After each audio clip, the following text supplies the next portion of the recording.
To Be a Boy, a poem by Colleen Lynn Nichols. I'm sure one might think that being a boy would be the source of very great joy. After all, it is hard for one to deny the world favors men until the day that they die. It is not my intent to slander the male sex, but rather to note they're at society's apex. For me to suggest this in my fair prose, a notion your heart does avidly oppose. Before you depart from reading along, perhaps I should make my case very strong. A boy is a hero for his every conquest, while the girl is shamed, and at his behest. A man can be rude to get his job done, while a woman must smile lest her deeds go undone. A man goes to work, then rests in his chair, thinking a woman's efforts do not compare. A man is allowed to put a woman in her place, at times by bringing his hands to her face. How quickly it's assumed that such things are an exception, when the statistics suggest there is no deception. We need not discuss the topic of rape, nor her abortion prevented by needless red tape. And what of the workplace, where both sexes go? Of this I am sure, her pay will be low. This disparity is certainly a very grave injustice, so it's important that we all learn to discuss this. Why did I choose to have such a talk, not caring if anyone would listen or balk? My life is unique, which allows me to render an opinion that comes from my being transgender. I lived as a man for much of my life, and now I desire to be a good wife. I speak out as a woman. I do apprehend, knowing my old life, I needed to amend. I now see the issues we all need to solve, so I live as a woman who has great resolve. I may have been guilty of things beforehand, but the flames of reform, they must be fanned. So this I remember in word and in deed, that the cause of women we must all heed. I long that the day when all things are well, that it will come, only time will tell. One More Day, Nonfiction by Colleen Lynn Nichols. If you had a chance to spend one more day with someone who had passed on, with whom would you spend it? I can think of a great many people I would like to see again. I never got to tell my mother goodbye before she passed on. The same could be said of my eldest brother. I could name other people who have had an impact on my life, but there's one person I wish more than any other I could spend a day with. That person died December 12th, 2019. In a twist of irony, the person I wish I could spend one last day with never really existed at all. You see, that person was who I spent a lifetime trying to be. Please let me explain. There was once a young man named Bill. He was not unlike other boys growing up. He liked to fish and play war games with the other young boys in his neighborhood. Bill idolized the soldiers and sailors from the strong military community where he grew up. Yes, he wanted nothing more than for his father and heroes to be proud of him. However, I know his reasons for wanting to do well were much more important to him than anybody ever realized. Deep down, Bill was in conflict with himself. The young lad had a terrible secret he wanted to make go away more than anything else.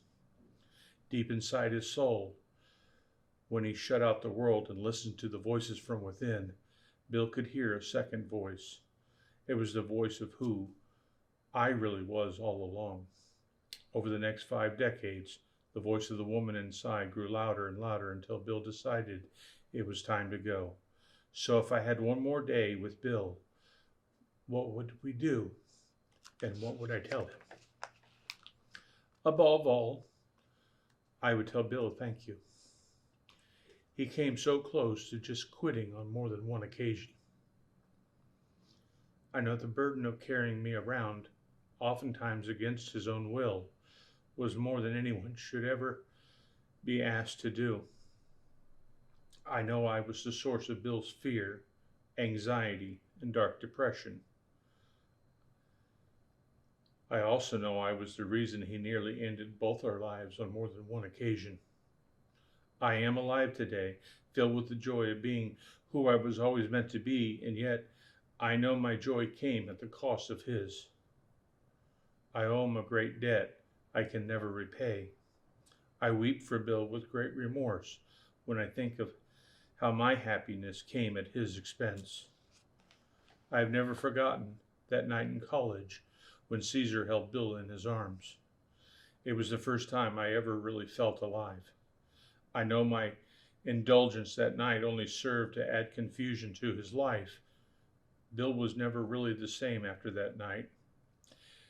If I could, I would take him by the hand and repeat that evening, this time explaining to him what he and I were feeling. I would take away Bill's guilt for betraying the values society had instilled in him. I would tell him he did nothing wrong.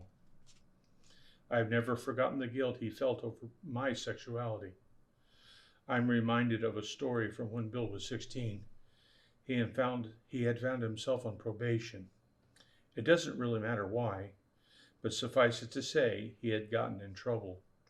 Mr. Henry, his probation officer, liked to use wilderness hikes as a way to help those in his charge.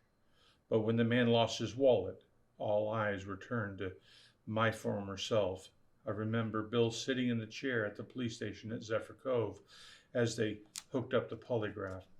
It seemed the entire world was certain he had stolen the man's wallet.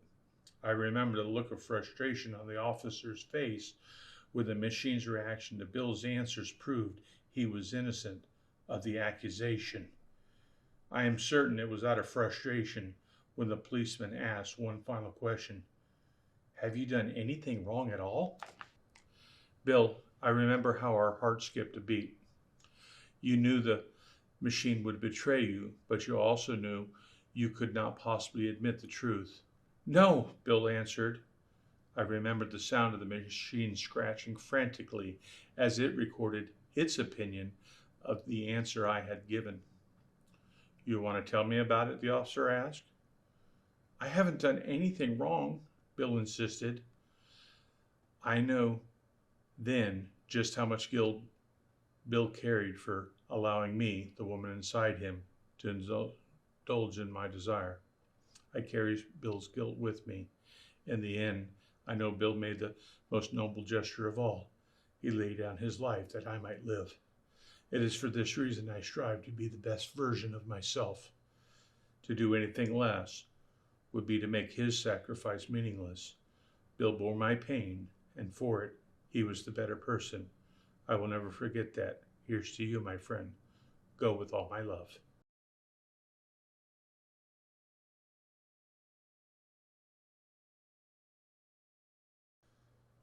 Gender Dysphoria, Nonfiction by Colleen Lynn Nichols. When you look in the mirror, who do you see? For most people, the answer is ourselves. However, for many, there is a different answer. Occasionally, a person sees someone in the mirror who isn't who they are at all. How can this be the case? Sometimes things in nature aren't quite so cut and dry as we would like to assume. Such assumptions are all too often the case when dealing with gender identity. The plight of transgender people is one that I well understand. You see, I am a transgender woman and I suffer from gender dysphoria. When I look in the mirror, I see someone I do not know looking back at me. This has been the case my entire life. I would like to tell you, in my own words, in light of my own life, about gender dysphoria. Gender dysphoria is the feeling of discomfort or distress one feels when their gender identity and their assigned sex at birth are incongruent. Before I begin, let me dispel some notions about gender dysphoria. Many assume the condition is just a phase. We all go through a litany of questions about ourselves as we strive to reach maturity. We question what kind of person we wish to be. There is much to consider after all. Are we athletic, or do we prefer another form of expression? What kind of music do we enjoy? Our environment is huge, so our questions are many. We understand how the answers to these questions help shape who we are and how we wish to others to perceive us. Certainly, we do go through phases. When I was young, I enjoyed country music. Later, my taste shifted towards classic rock and roll. I even went through a phase where classical music was the only genre I preferred. This shifting of taste is quite normal for someone trying to define who they are. However, when dealing with our gender, things get much more complicated. For most of us, our minds have been filled with years of gender stereotypes based on our parents' perceptions of who we are. When confronted with the disparity between one's own perception of reality and the perception of one's parents, a person's life can suddenly become very difficult. I was around 12 or so when I first noticed something about myself that made me feel very uncomfortable. My body was beginning to transform from a child into an adult. I was certainly excited, but at the same time, I felt very confused. I was suddenly forced to realize I wasn't happy with the changes I was seeing in the mirror. I was turning into a young man, and the eventual end of that process was the problem. Every thought in my mind told me something was terribly wrong. Logically, I understood what I had always been told. I was a boy and I was becoming a man. However, my entire world suddenly changed as I pondered how I felt. I knew what I was feeling, and I knew I was very unsettled by those feelings. Trying to keep my perspective, I did my best to dismiss how I felt by telling myself I was simply trying out the thought of being a girl in the same way I had tried out different kinds of music. My conscience was appeased for a while, but how long does a phase have to last before it is clearly not a phase at all? As I recall, I was first confronted with the question I had about my gender in 1977. To be perfectly honest, I felt the same in 1987, some 10 years later. In fact, I felt the same in 2018, some 41 years having passed since I first sensed I was conflicted about my gender identity. In all those years, my taste in music changed, my taste in fashion changed, and even my taste in food changed. However, the questions I had about my gender remained. Clearly, my gender dysphoria wasn't a phase at all. I suppose I should mention now, before proceeding any further, that the experiences of my lifetime are not necessarily the same as those of other transgender people. Certainly, each person has to resolve the question of their gender identity on their own terms, just as I did.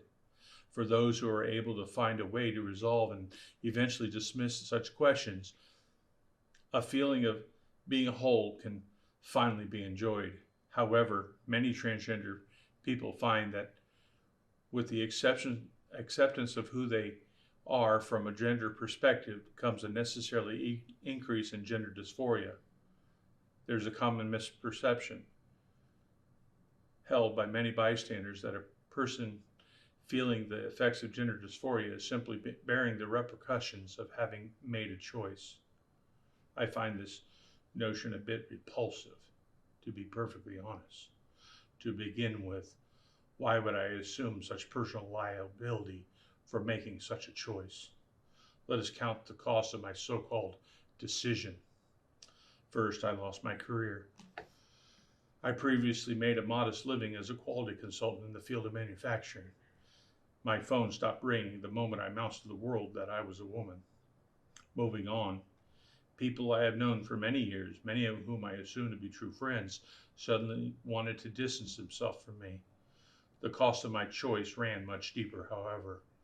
I was assaulted in front of my own house recently, solely because the two men passing by took exception to my being transgender. After taking a thrown bottle to the face, I managed to remove myself from harm's way.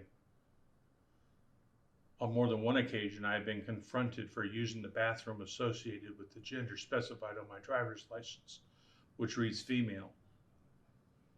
What is my point in mentioning all this?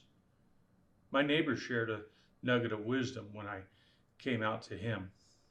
He told me he used to think of people like me as having made a bad choice.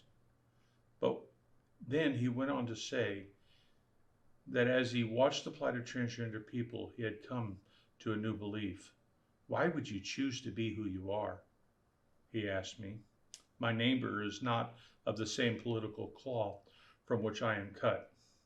We do not agree on a great many issues facing our country, but his words rang true. My life would be far easier if I just fell in line and lived the way my parents had envisioned. Indeed, I did not choose to be transgender, nor to suffer from my resultant gender dysphoria. How I feel was and is a mandate usurped by my truth. I remember discussing my feelings with a psychologist when I was a teenager. Please keep in mind the generation to which I belong. A lady does not like to dwell on her age, but suffice it to say I grew up in a time when even the medical field was not very accepting of my truth. In fact, the doctor told me something that caused me a great deal of distress when I spoke of what I was feeling. What was my diagnosis? I was told I was a sexual deviant. In essence, I was told there was something very wrong with me on a moral level. I did not grow up in a particularly religious family, but what my psychologist told me was well in line with what I had been taught already. May I be candid? My desire to live my life as a female, coupled with some inconsistencies in my sexuality, made for some very conflicted feelings.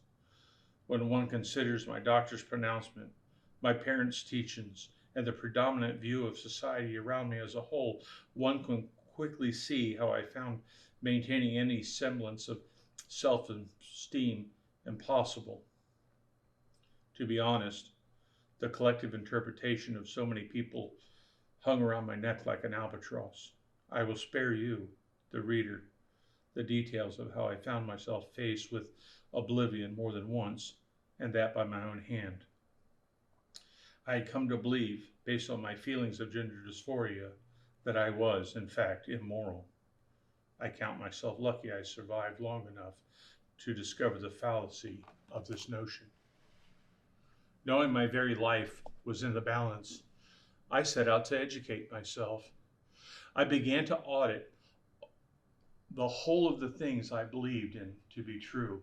In time, I came to realize I had held on to some notions I had no real basis to believe at all in religion and philosophy, and even in modern clinical psychology. I found much dissent from the notions of gender taught to me by my parents and society as a whole. Only then did I find the courage to begin the process of transition to help alleviate the gender dysphoria instilled in me by society as a whole. Indeed, my truth was not a matter of morality at all. I am not a deviant. I am simply who I am. I weep often for my brothers and sisters who did not survive the journey as I did. If the gender dysphoria I suffer from is not the result of succumbing to a phase, nor the result of a choice, or even the result of an immoral nature, then what is it? Let me tell you first and foremost that my condition is a cry to exist. I am a woman, and my very soul demands I be recognized as one. In March of 2020, I was faced with a horrible dilemma. I was sitting at home doing my nails when the phone rang. A client called and needed to meet with me. I was only 3 months into transition and I was in a panic. My customer was unaware of my being transgender. I quickly removed my makeup and nail polish, then took a shower. However, something happened that day that changed my life.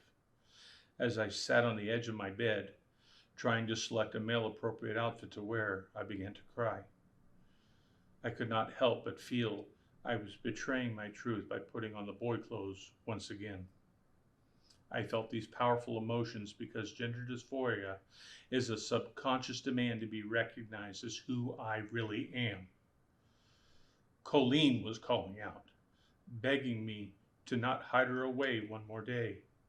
The thought of dressing as a man even one more time seemed unthinkable. No matter what the cost, I knew I had to exist as who I truly was. In the end, the customer who called didn't really care when I arrived as the woman I am. So, what exactly is gender dysphoria? I dare say this condition is the soul's attempt to correct a mistake. Please understand my words at this point. Am I a woman? Yes, I certainly am. Why a child develops into one body and into a different mind is the subject of much study. In her infinite wisdom, nature chose who I am. However, I must still point out that my gender dysphoria is an attempt by my psyche to correct a mistake. There is much research being conducted on the subject of gender identity, and while I do not feel compelled to delve into those findings at length, I will point out that gender dysphoria is not what we have been taught to believe historically. Gender is not determined by anatomy, nor is it determined by chromosomes. Gender is about who you are. Religion and philosophy have gone to great lengths to explain that part of us which makes us unique. Some call that uniqueness our soul, and others our spirit, while others call that aspect of our existence our eternal self or even our life essence. How you define yourself as an individual entity in the universe does not really matter. The simple truth is, every person is unique. So where lies the mistake that needs correcting? I dare say the mistake was committed by society as a whole. Whether the cause was through simple ignorance or something more nefarious does not really matter. To force someone to live in denial of their true identity is unnatural by definition. When I attempted to live my life as a man, I found it impossible to find peace with myself because I was denying myself. By this reasoning, one can plainly see how my gender dysphoria is the evidence of nature trying to correct the error society had made. Gender dysphoria is one final thing. The condition is persistent.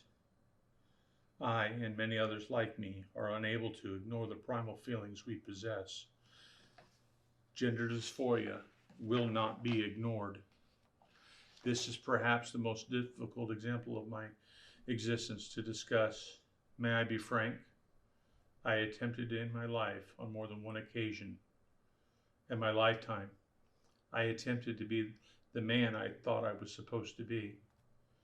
I have done freeform rock climbing as well as freeform diving, knowing a mistake in either endeavor would mean the ending of my life.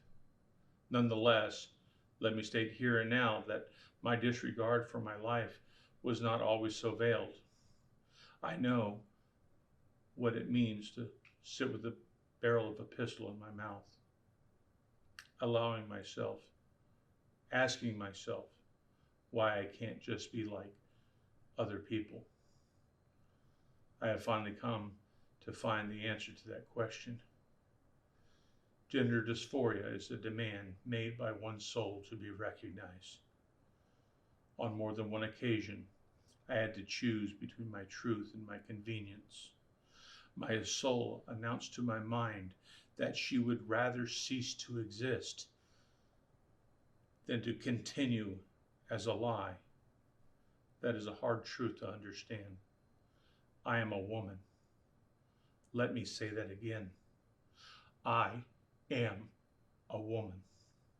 I could quote all the reasons My current research shows that to be true, but none of that matters to me. Every time I look in the mirror, I am reminded of who I really am. I am Colleen. I am a woman. Nothing will ever change that truth. What is gender dysphoria? Gender dysphoria is an uncomfortable truth that must be accepted regardless of the cost. There was a time I dreaded the distress of seeing the wrong person in the mirror, but now I draw strength from the experience. To quote Lady Gaga, let me leave you with this thought. I'm on the right track, baby, because I was born this way.